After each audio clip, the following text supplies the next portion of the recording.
লাহৰীঘাটত বিদ্যালয়ত টুপি পিন্ধি অহাৰ বাবে অশ্ৰাব্য গালিগালাজ পাৰি বিদ্যালয়ৰ পৰা বাহিৰ কৰি দিয়া হৈছে এগৰাকী ছাত্ৰক। ছাত্ৰজনক অশ্ৰাব্য গালিগালাজ কৰাৰ অভিযোগ শিক্ষকৰ বিৰুদ্ধে। ধূপগুৰি মাধ্যমিক বিদ্যালয়ৰ শিক্ষক বালিৰাম বৰদলৈৰ বিৰুদ্ধে এই অভিযোগ উত্থাপন কৰিছে ছাত্ৰ জহিৰুল ইছলামে। নৱম শ্ৰেণীত অধ্যয়নৰত ছাত্ৰ জহিৰুল ইছলামে বিদ্যালয়লৈ টুপি পিন্ধি আহিছিল। টুপি পৰিহিত ছাত্ৰজনক দেখি শিক্ষক বালিৰামে ছয়তানৰ ধৰ্মলৈ বিদ্যালয়লৈ কিয় আহিছা বুলি প্ৰশ্ন কৰাৰ লগতে ছাত্ৰজনক অশ্ৰাব্য গালিগালাজ কৰি বিদ্যালয়ৰ পৰা বাহিৰ কৰি দিয়ে।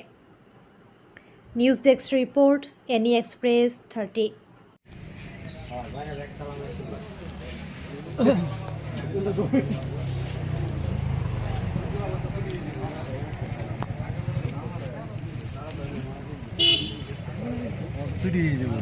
না ছুটি হলো তা কিন্তু এ করতো না, গেট খুলতো না, মানুষ বেগ চালতো না।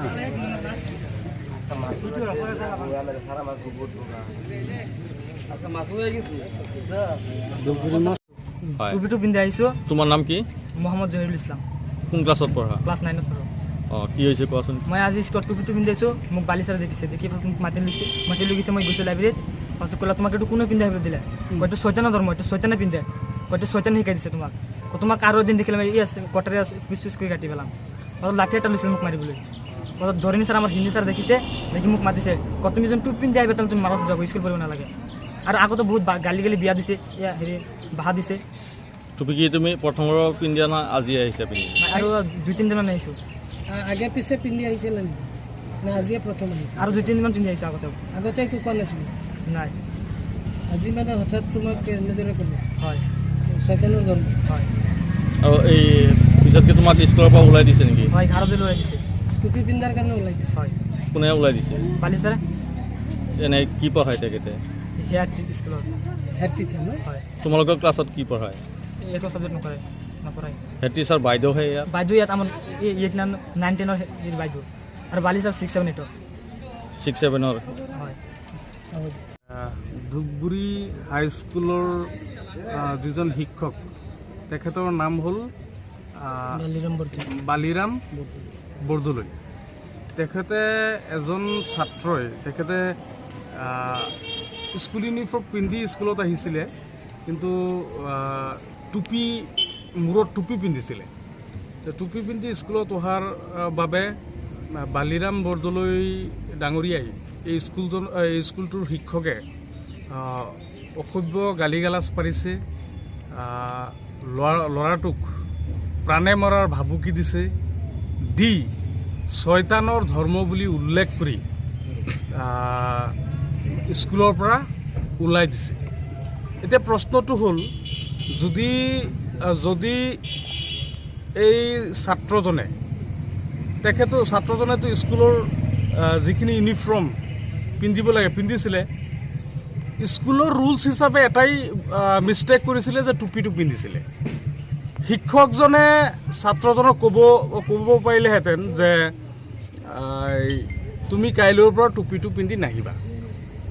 এইটো নকৈ ছাত্ৰজনক অসভ্য গালিগালাজ পাৰি এনেকৈ আমি শুনিবলৈ পাইছোঁ, এনেকৈ ছাত্ৰজনে উল্লেখ কৰিছে যে মাৰি পেলাম, কাটি পেলাম, 1 মাহৰ দৰমহা যাব, হেন তেন এনেধৰণৰ মন্তব্য কৰিছে। এই কথাখিনি কি বুজায়? যে আল্টিমেটলি ছাত্ৰজনক প্ৰাণে মাৰাৰ ভাবুকি দিছে। গতিকে প্ৰথম কথাটো হ'ল, কোনো ব্যক্তিয়ে কোনো ধৰ্মকো এনেকৈ অপমান কৰিব নোৱাৰে, ছয়তানৰ ধৰ্ম বুলি উল্লেখ কৰিব নোৱাৰে।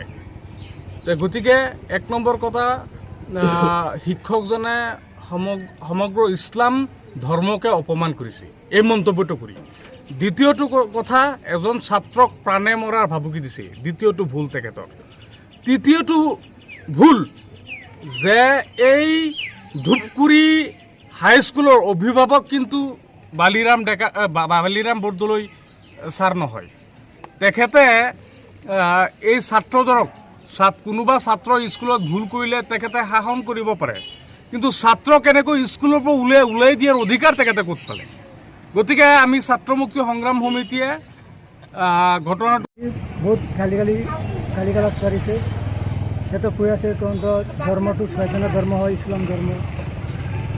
তাক কৈ তাক কৈছে কিহৰ কাৰণে কৈছে আপুনি টুপি পিন্ধি আহিছে আপুনি ভালদৰে বুজাই দিব লাগিছিল তাক কি কৈ আছে তহঁতক কটাৰী কাটি টুকুৰা কৰি দিম মোৰ 1 মাহৰ বেতন দি দিম তহঁতক এনেকৈ গালি গালাজ কৰি আছে আগতেও গাৰ্জেন আহিছিলে স্কুলত তেওঁ বেয়া গালি দি আছে সদায় এনেকৈ কৰি থাকে মানে কি ইছলাম ধৰ্মৰ মানুহ দেখিলেই গালি পাৰি থাকে সদায় কোনজনে শিক্ষক বালিচাৰ